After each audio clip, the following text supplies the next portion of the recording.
Hello guys, na-try nyo na gang garning luto na napakasarap. Ay pihong taob na naman ang isang kalderong kanin sa inyong bahay.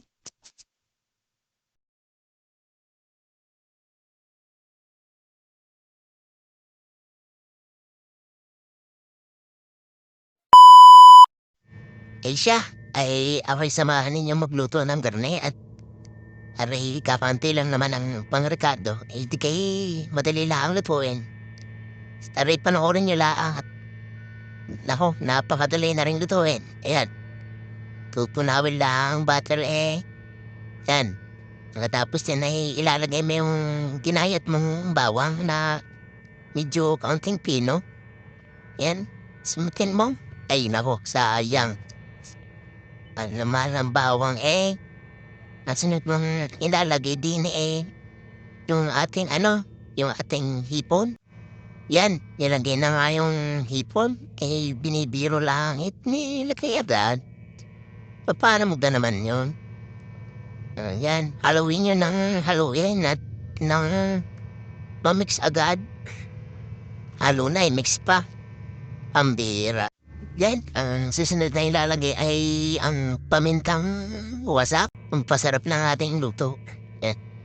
Pagkakasarap niya, inakaw. Halo ulit. Wala tiglang halo. Halo pa Sus.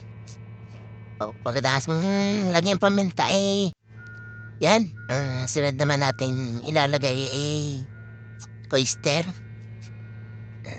Simutin mo. Eh, naku, hindi na naman sinimot eh. Ayan, halo-halo lang. Nang mag-ibig yung luto. Pagkatapos mong lagyan ng oyster ang sunod mo eh.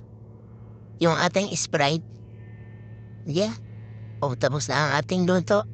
Tapos na ang ating pangrekadong nilagay. Sige, napakadali.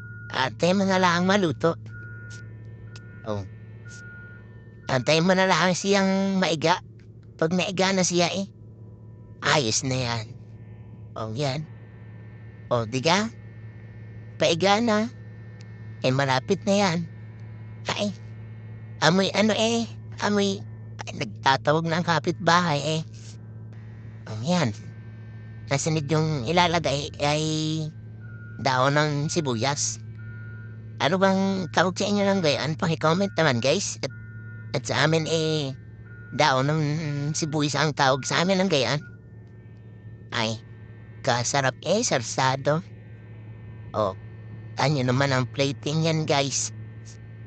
Ay, hinam pagkakasarap. Ay, ko. Ano dala ang plating guys? Eh,